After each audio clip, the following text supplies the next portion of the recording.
Dans le bureau baigné par la lumière du matin, je regardais mon alliance. Elle brillait sous la lumière, incarnant l'espoir d'une nouvelle vie qui allait commencer. Je m'appelle Maria. J'ai 28 ans et je travaille dans l'entreprise que dirige mon père, connue comme la fille du président. Craignant d'être taxée de népotisme, j'ai travaillé désespérément pour améliorer mes performances depuis que j'ai rejoint l'entreprise. Aujourd'hui, de nombreux employés reconnaissent mes capacités. La personne qui m'a soutenue est mon mari, Raphaël, qui a rejoint l'entreprise la même année que moi. Depuis qu'il a été affecté à mon équipe, il a toujours été prêt à m'offrir ses conseils et son soutien. Raphaël, diligent et compétent, est très apprécié au sein de l'entreprise, et même mon père l'a approuvé. Les choses sont allées très vite et nous avons rencontré sa famille. J'ai rencontré sa demi-sœur, Rena, pour la première fois lors d'une réunion après nos fiançailles. Bien qu'elle n'ait qu'une vingtaine d'années, elle donnait l'impression d'être belle et intelligente. Cependant, il y avait quelque chose de froid dans ses yeux. « Tu vas devenir la femme de mon frère », a-t-elle dit. Les paroles de Rena étaient polies, mais elles avaient un ton dédaigneux. J'avais entendu dire que Raphaël avait perdu son père quand il était jeune et qu'il vivait avec sa mère. Il n'a jamais été question de Rena. J'ai appris plus tard que Rena était l'enfant du second mari de la mère de Raphaël, qui était soudainement apparu lorsque Raphaël était au lycée. Pourquoi ne l'avait-on pas emmené avec eux lorsqu'ils s'étaient remariés? La question m'a traversé l'esprit, mais j'ai hésité à demander plus de détails. Les premiers signes de malaise apparaissent pendant les préparatifs du mariage. Cette robe semble me convenir aussi, dit Rena avec un sourire significatif en touchant ma robe de mariée dans la cabine d'essayage. Le bout de ses doigts semblait vouloir m'arracher la robe. J'ai eu un moment de peur. Cependant, la cérémonie s'est déroulée sans encombre et j'avais presque oublié ce sentiment. Mais environ 2 mois après le mariage, j'ai recommencé à me sentir mal à l'aise. Il s'agissait d'une accumulation d'incidents insignifiants. Par exemple, pendant que je préparais le dîner, Rena venait soudain me voir. « Bonsoir, Raphaël. Dure journée de travail, Maria, puis-je me joindre à vous pour cuisiner ?» Elle me le demandait avec sa politesse, ce qui, au début, me paraissait bienveillant. Mais le schéma qui suivait était toujours le même. « Oh, cet assaisonnement est trop fort pour le goût de Raphaël », disait-elle. Ou bien Raphaël n'aime pas les légumes coupés de cette façon, subtilement, mais sûrement, elle apportait des changements à ma cuisine. Comme si elle connaissait parfaitement ses préférences. Je suis vraiment content que tu sois là, Rena, disait Raphaël. Maria, s'il te plaît, écoute ce que Rena te dit. Elle en a bavé, ajoute -il. Je n'ai pas eu l'occasion de lui demander en détail ce qui avait été difficile pour elle. Cependant, il y avait une étrange tension dans le comportement de Raphaël, comme s'il cachait un secret. Rena trouvait aussi invariablement le moyen de s'immiscer dans nos projets pour les jours de congé. Si nous allions voir un film, elle disait joyeusement, « Un film avec Raphaël, ça a l'air génial. Je veux venir aussi. » Si nous allions faire du shopping, elle déclarait, « C'est moi qui connais le mieux les goûts de Raphaël » et choisissait des vêtements qu'elle pensait qu'il aimerait. Raphaël acceptait toutes les actions de Rena et semblait même en être ravi. À ce stade, on peut dire que le comportement de Raphaël à l'égard de Rena a dépassé le stade de l'adoration pour entrer dans celui de la dévotion anormale. Alors que je commençais à me sentir mal à l'aise, j'ai appris une vérité surprenante lors de notre dîner mensuel avec ma belle-mère. Lorsque Raphaël a quitté la table, ma belle-mère a entamé une conversation qui m'a pesé. En fait, il y a quelque chose dont je dois vous parler à propos de Rena, commença-t-elle, hésitant un instant avant de poursuivre d'un air résolu. Rena est la fille de mon ancien mari. Nous nous sommes mis ensemble quand Raphaël était au lycée. Quoi? Cette fille, son père biologique. Elle a subi de terribles traitements de sa part. Quand je l'ai appris, je l'ai intégrée à notre famille actuelle, et ce n'est qu'à ce moment-là qu'elle a pu commencer à vivre une vie normale. Quand j'ai amené Rena, le père de Raphaël était déjà décédé. Mais Raphaël l'a acceptée comme sa sœur. C'est pour cela qu'il la traite toujours de façon si spéciale. En entendant les paroles de ma belle-mère, j'ai senti un dégel dans le malaise que j'avais ressenti. La protection excessive de Raphaël et l'attachement de Rena pouvaient être influencés par leur passé douloureux. Cependant, cela a également soulevé de nouvelles questions. Pourquoi Raphaël ne m'en avait-il pas parlé avant notre mariage? Quelques jours plus tard, j'ai décidé de poser la question directement à Raphaël. Quand Rena est-elle devenue ta sœur? Je n'ai pas manqué le moment où son expression s'est crispée. Ah, c'est maman qui te l'a dit, répondit-il. Oui, c'est quand mon père s'est remarié avec ma mère. Et elle n'a pas donné plus d'explications. Chaque fois que j'essayais d'en savoir plus, il changeait de sujet ou se souvenait soudain d'une course à faire et quittait la table. Il n'a jamais abordé l'histoire que m'avait racontée sa mère. C'est alors qu'un événement décisif s'est produit. Il s'est produit au moment où nous préparions notre lune de miel. Puisque c'est une occasion spéciale, pourquoi ne pas emmener Rena avec nous, a suggéré Raphaël? J'ai été étonné par ces paroles. Pensant qu'il s'agissait d'une blague, j'ai légèrement écarté la suggestion tout en rejetant la proposition. Même si Raphaël tenait beaucoup à Rena, je n'aurais jamais pensé qu'il l'emmènerait pour notre lune de miel. Cependant, tada! Surprise. Rena vient aussi avec nous. Dans le hall de l'aéroport, Rena est soudainement apparue avec Raphaël, qui tenait sa valise, et je n'en croyais pas mes yeux. Je n'en croyais pas mes yeux. Qu'est-ce que ça veut dire? Rena vient aussi en lune de miel. J.E.T. dit qu'elle se sentait seule et qu'elle voulait rejoindre Raphaël, a répondu comme si c'était déjà convenu. Attends, je suis sûre que j'ai dit non. Et avant que je puisse terminer, Rena m'a interrompu d'un ton plaintif. Maria, je n'ai pas le droit, je veux faire partie des précieux souvenirs de mon frère. À ce moment-là, j'ai senti les escaliers de ceux qui nous entouraient, comme si tout avait été calculé. Regarde, tout le monde regarde. Tu vas faire pleurer Rena? La voix de Raphaël s'est abaissée. Je suis restée figée, l'esprit vide. Est-ce que c'est vraiment en train d'arriver? Faire face à une telle scène le matin de notre lune de miel. Mais qu'en est-il du billet de Rena? Tiens, donne-moi ton billet. Je l'ai payé, c'est à moi de décider comment l'utiliser. À ce moment-là, mon téléphone a sonné. C'était mon père. En voyant l'appel de mon père, j'ai pris ma décision. Je suis désolée, mais je ne peux plus faire ça. En m'excusant, j'ai quitté les lieux. Les voix de Raphaël et de Rena résonnaient derrière moi, mais je ne me suis pas retournée. J'ai quitté l'aéroport et j'ai immédiatement pris un taxi. J'ai pris le chemin de la maison de mes parents. Dans la voiture, j'ai rappelé mon père, et la réponse que j'ai reçue était inattendue. Maria. Il y a eu un rapport du service de comptabilité de l'entreprise. Sa voix était grave, annonçant un événement qui allait bouleverser ma vie. Il a dit que c'était une affaire importante. Nous avons donc décidé d'en parler à l'entreprise le lendemain. Le lendemain, en arrivant au travail, mon père m'a appelé dans son bureau. Maria. Il faut que nous parlions de quelque chose, dit-il. L'air sombre. Il y a des choses qui concernent la famille de Raphaël. Il a posé sur le bureau des documents montrant des emprunts importants contractés au nom de Raphaël. Il s'agit d'emprunts effectués dans le cadre du système de prestations sociales de l'entreprise. Une somme importante est prélevée chaque mois. En outre, il y a plusieurs autres emprunts auprès de sociétés de crédit à la consommation. Je n'avais plus la tête à ça. Raphaël était endetté, et le montant était important. Et il y a autre chose que mon père a continué, en livrant des nouvelles encore plus choquantes au sujet de la sœur de Raphaël, Rena. Il y a des divergences dans ses antécédents, a-t-il révélé.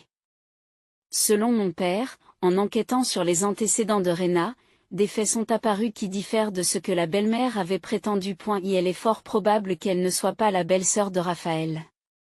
En tout cas, le registre familial ne l'indique pas. Qu'en est-il? De plus, l'affirmation selon laquelle ils se sont rencontrés lorsque Raphaël était au lycée. Les paroles de mon père m'ont semblé arriver au ralenti. D'après les dossiers de la police, Rena vivait sous un tout autre nom jusqu'à il y a 2 ans. Un autre nom. Ma voix tremblait. Mon père a hoché la tête en silence. Son vrai nom est Lucille Torres. Jusqu'à il y a 3 ans, elle travaillait dans une boîte de nuit à Brooklyn. Puis elle a disparu subitement. Et quand elle est réapparue, elle vivait comme la sœur de Raphaël. Mais ma belle-mère m'a dit que la mère de Raphaël était également impliquée dans cette affaire. Certaines dettes sont également à son nom. Les mots de mon père ont fait défiler devant mes yeux tous les événements passés, comme une lanterne tournante. L'attachement anormal de Raphaël. Le passé vague évoqué par la belle-mère. Le comportement anormal de Rena. En fait, mon père a marqué une pause, choisissant soigneusement ses mots. Récemment, Raphaël a commencé à puiser dans les fonds de la société. À ce moment-là, mon téléphone a affiché une notification. L'écran affichait un courriel ayant pour objet les frais d'annulation de la lune de miel. Mon cœur s'est emballé. J'ai tenté d'ouvrir le courriel pour y trouver l'annulation du voyage réservé en mon nom, ainsi que la confirmation d'une nouvelle réservation pour 3 personnes. Qu'est-ce que Raphaël est en train de faire ? Murmurai-je. Mon père a continué en s'excusant. J'ai vérifié auprès de la police. Il semble que Rena ait un casier judiciaire. Elle faisait partie d'un groupe spécial d'escrocs qui extorquait de l'argent à plusieurs hommes. Ce n'est pas possible. Parmi ses complices de l'époque, il y avait le nom de la mère de Raphaël. Soudain, tout s'est mis en place à partir du moment où j'ai rencontré Raphaël. Pourquoi Raphaël s'est soudainement approché de moi, pourquoi il s'est empressé de m'épouser, moi, la fille du président, et pourquoi il a caché l'existence de Rena jusqu'à la fin. Papa. Raphaël va-t-il devenir le prochain président de la société ? Mon père secoua la tête, tristement. Non. Le prochain président, c'est toi. Une fois de plus, mon téléphone a sonné. C'était un message de Raphaël. Je suis désolé. Mais pourrais-tu avancer l'argent pour la lune de miel, y compris la part de Rena ? Je te rembourserai bientôt. Ma main tremblait en tenant le téléphone. La réalité que mon père m'avait révélée et le ton décontracté de ce message. Le contraste me fit rire amèrement. Maria, devons-nous consulter la police ? M'a demandé mon père. J'ai levé les yeux au ciel. Non. Il y a encore quelque chose que je dois voir par moi-même. Avec un profond soupir, mon père s'est profondément adossé à sa chaise. Je comprends. Mais je ne permettrai pas qu'il y ait plus de mal. À partir d'aujourd'hui, je limiterai l'autorité de Raphaël. L'entreprise va sans doute entamer sa propre enquête, elle aussi. J'ai acquiescé en silence. En quittant le bureau, j'ai immédiatement pris la route. Ma destination était Brooklyn, la boîte de nuit où Rena avait travaillé. Sous l'enseigne lumineuse, j'entrai dans le club sans hésiter. Bienvenue. Oh, désolé, nous ne sommes pas encore ouverts, m'interpella une femme d'âge moyen, vraisemblablement la propriétaire. Connaissez-vous une personne nommée Rena ? Demandai-je, l'expression de la femme a changé instantanément. Vous la connaissez ? A-t-elle répondu. J'ai parlé de mon mari et de la façon dont Rena est devenue ma belle-sœur. 30 minutes plus tard, dans la salle VIP, la propriétaire de la boîte de nuit m'a raconté une histoire choquante. Jusqu'à il y a 3 ans, elle était notre première danseuse de spectacle, particulièrement populaire auprès de la clientèle d'affaires plus âgée, m'a expliqué la propriétaire. Elle a sorti un vieil album. Il ne fait aucun doute que c'est Rena sur les photos. Cependant, sa coiffure et ses vêtements étaient complètement différents de ceux d'aujourd'hui. Plus tapa accent grave, l'œil est délibérément séduisant. Mais vous savez, elle avait un partenaire. Quelqu'un pour l'aider à escroquer les clients. Pas question. Oui, cette personne. La mère de Raphaël, une ancienne danseuse et son aînée. C'est elle qui a donné naissance à Rena. J'ai senti le sang couler de mes oreilles. La mère de Raphaël était-elle une danseuse de spectacle ? La femme a hoché lentement la tête. Le seul bruit était celui de la glace qui fondait dans les verres, tranchant le silence pesant. Elena, la mère de Raphaël, travaillait ici depuis plus de 20 ans. Elle a donné naissance à Rena à 19 ans et s'est battue comme mère célibataire pendant toutes ces années, dit-elle en soupirant, se remémorant le passé. C'est alors que le père de Raphaël est apparu. Un employé sérieux de l'entreprise qui traitait la mère célibataire, Elena, avec gentillesse. Ils se sont mariés et Rena a été envoyée dans un établissement. Un centre? Oui. Elle voulait commencer une nouvelle vie. Mais il semble qu'il soit toujours à court d'argent. Le salaire de son mari était moyen pour un homme d'affaires. Elena continua à jouer le rôle d'une bonne épouse et d'une bonne mère devant Raphaël et les autres, tout en continuant secrètement son travail de nuit. En renversant son verre, la patronne continue. Après le décès du père de Raphaël, elle est devenue désespérée. Elle n'arrivait plus à joindre les deux bouts avec la seule pension de réversion. C'est alors qu'elle a retrouvé Rena après une longue période. Après avoir quitté l'établissement, qu'est-il arrivé à Rena? Elle a suivi les traces de sa mère et a commencé à travailler ici. Mais elle ne s'est pas contentée de danser. Elle a commencé à escroquer des hommes riches, essentiellement. Ça sonne mal quand on parle d'escroquerie, mais il s'agissait de soutirer habilement de l'argent à des hommes riches. Les pièces du puzzle dans mon esprit s'emboîtaient une à une. Elena et Rena formaient une équipe mère-fille très compétente. Mais soudain, elles ont cessé de venir. Et la chose suivante que j'ai entendue, c'est que Rena avait commencé à vivre comme la sœur de Raphaël. Pourquoi tout d'un coup? La police était de plus en plus stricte. Ils ont dû penser qu'il devenait risqué de continuer. C'est alors qu'ils ont imaginé ce plan. Le propriétaire m'a regardé droit dans les yeux. Ils ont ciblé le problème de la succession de votre entreprise. Le plan était de faire de Raphaël le président et d'utiliser librement l'argent de la société. Mais Raphaël a été trompé, n'est-ce pas? Avant que je ne puisse terminer, le propriétaire m'a discrètement interrompu. Raphaël savait tout depuis le début. Il connaissait la vraie Elena, et savait que Rena avait été une danseuse de spectacle. Car, après un moment d'hésitation, le propriétaire a donné le coup de grâce. Raphaël venait souvent ici depuis qu'il était au lycée, pour aider sa mère dans son travail. Depuis le lycée? Ma voix s'est brisée. Oui. Au début, c'était juste pour déposer et récupérer sa mère, mais petit à petit, il a commencé à aider Elena dans son travail. Le fait d'avoir un jeune lycéen propre sur lui était un bon moyen de gagner la confiance des clients. Les souvenirs se bousculent dans ma tête comme un tourbillon. La nature méticuleuse de Raphaël, son attitude intelligente, la façon dont il gérait ses relations. Ce n'étaient pas des traits innés, mais des compétences acquises dans ce monde. Maria, tu comprends pourquoi tu as été ciblée, n'est-ce pas? Ces paroles m'ont fait hocher la tête en silence. Ma famille dirige une entreprise. Je suis fille unique. Des problèmes de succession. Ma situation a dû leur sembler une proie idéale. Mais vous savez, le propriétaire a continué avec un soupir. Je crois que Raphaël souffrait vraiment, lui aussi.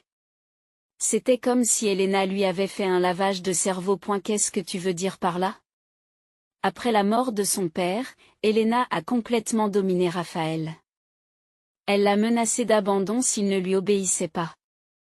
Le fait qu'il ait accepté Rena comme sa sœur en faisait également partie. Et la main de la propriétaire trembla légèrement lorsqu'elle posa son verre.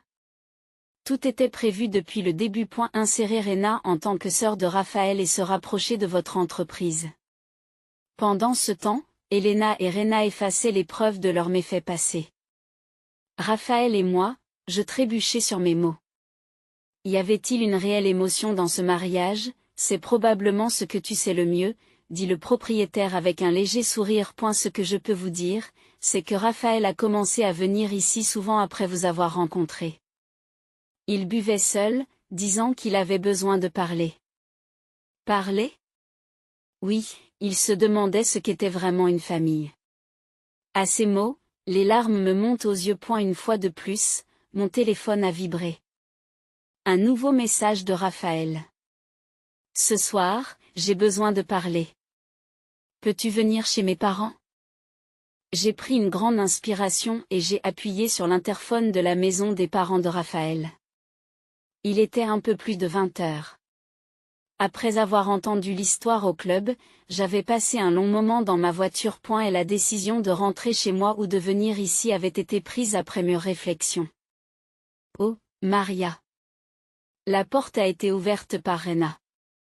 Elle n'avait plus l'air aussi discrète qu'à l'accoutumée, mais se maquillait et s'habillait de façon voyante. Apparemment, elle n'avait plus besoin de se cacher. Nous t'attendions. Dans le salon, Raphaël et Elena sont assis. Sur la table, il y avait des documents familiers, le détail des frais d'annulation de la lune de miel et une copie de la nouvelle réservation, et même des documents qui pourraient servir de preuve de détournement de l'entreprise. Asseyez-vous. Et la voix de Raphaël sonnait creux. Ne vous inquiétez pas pour l'argent. Je le rembourserai, c'est sûr. Rembourser? Comment? À ma question, Raphaël détourne momentanément les yeux. As-tu déjà puisé dans l'argent de l'entreprise? À ces mots, Raphaël lève les yeux. Tu le savais? Oui, je l'ai appris par mon père. Mais ce n'est pas tout. J'étais au club Angèle jusqu'à il y a peu. L'air de la pièce se figea un instant.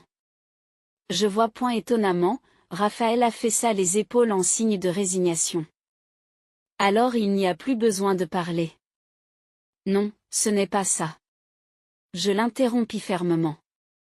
Je veux l'entendre de ta bouche. Tout. Raphaël poussa un profond soupir. À côté de lui, Elena fait claquer sa langue en signe de mécontentement. Parler ne changera rien. De toute façon, tu iras à la police. Elena. Je coupe les paroles de ma belle-mère et fixe Raphaël. Ce que je te demande, ce sont tes vrais sentiments. Y avait-il une vérité dans notre mariage? La vérité. Raphaël esquisse un sourire amer. Au début, je faisais ce que ma mère me disait. Mais Raphaël. Elena a haussé le ton. Cependant, pour la première fois. Raphaël ignore l'interruption de sa mère. Mais en passant du temps avec toi, j'ai commencé à me demander ce qu'était une vraie famille. En vous voyant vivre votre vie avec autant de sérieux, j'ai eu honte de la mienne. Frère, qu'en est-il de notre promesse? Cette fois, Rena s'interposa. Sa voix n'avait plus rien à voir avec celle qu'elle avait eue auparavant. Assez parlé de promesses. Dit Raphaël d'un ton las. Assez de la part de maman et de Rena. C'est à ce moment-là. Elena se leva brusquement et saisit les documents posés sur la table. Ce sont les preuves, n'est-ce pas? Du détournement de fonds de l'entreprise. Qu'est-ce que tu comptes faire, alors que je m'arc-boutais? Elena porta les documents à sa poitrine avec un sourire froid. C'est simple. Si je les apporte à la police, la vie de Raphaël est finie. Mais si tu acceptes tranquillement cette situation de lune de miel. Maman, arrête. Raphaël a crié. Pourquoi devrais-je arrêter? J'ai fait tout ça pour Théo. Et la voix d'Elena tremble. Je l'ai fait. Pour ton avenir. Pour te marier à cette fille et reprendre l'entreprise. Tu m'as imposé ce que tu voulais. Les mots de Raphaël déforment le visage de sa mère. Qu'est-ce que tu as dit, maman? Tu m'as imposé tes rêves inassouvis. La voix de Raphaël était calme mais ferme. Épouser des gens riches et prendre le contrôle d'une entreprise. Ce sont tes rêves. Si tu avais épousé quelqu'un d'autre que papa, peut-être que maintenant, tu m'as manipulé en pensant cela, n'est-ce pas? Non, je l'ai fait pour toi. Vraiment pour moi? Et pousser Rena vers moi en tant que sœur. À ces mots, Rena se raidit. Frère, arrête. Mettons fin à cette mascarade. Raphaël a regardé Rena en face. Tu ne voulais pas non plus faire tout ça?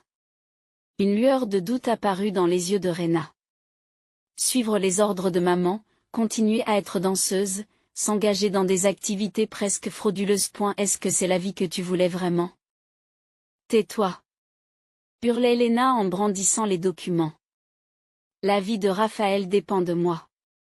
Vous ne voudriez pas que cela aille à la police, n'est-ce pas, jeune fille? Je me suis levée discrètement.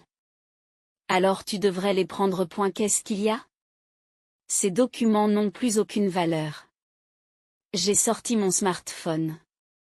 Je lui ai montré l'écran sur lequel tournait une application d'enregistrement. J'ai enregistré tout ce dont nous avons parlé. Et le bruit de la porte d'entrée qui s'ouvre résonne.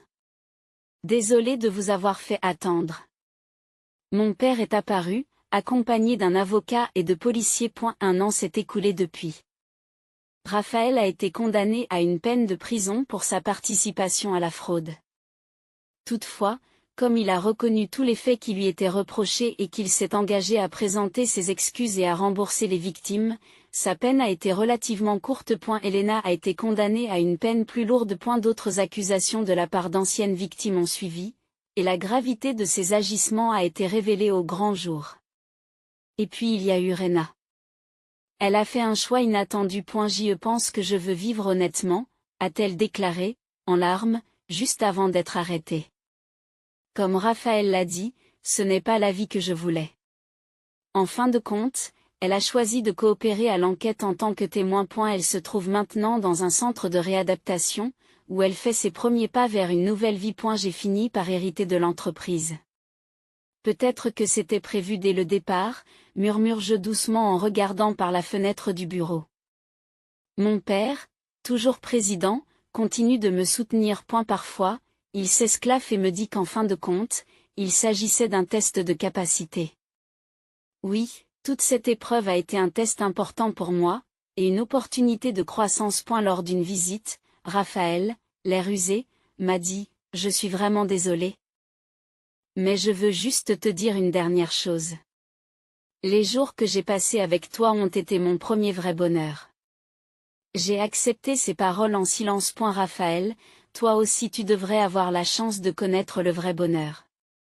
La prochaine fois, vis selon ta propre volonté, sans te laisser manipuler par quelqu'un d'autre. À l'extérieur de la fenêtre, le vent annonce une nouvelle saison. Je respire profondément. Quels que soient les défis qui m'attendent, je n'hésiterai pas à choisir ma propre vie. Et la plus grande leçon que j'ai tirée de cette expérience,